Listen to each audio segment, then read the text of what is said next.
Liderado o Bergantiños, que non pasou do empate no seu encontro ante o Negreira. Certo que o Bergantiños tivo oportunidades para marcar con anterioridade. Vemos este disparo cruzado, máis ocasións na primeira parte do partido, pero cando non tes efectividade, bueno, pois acostuma a pasar que te pasan factura. Vemos como na segunda metade tamén comezaba Bergantiños presionando e marcaba ese tanto, co que se adiantaba no marcador por medio de Rodri.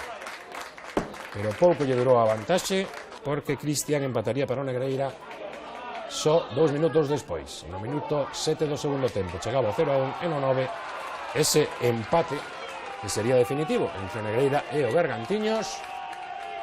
Aí está o centro e o remate coa esquerda. Un partido que remataba cun punto para cada equipo.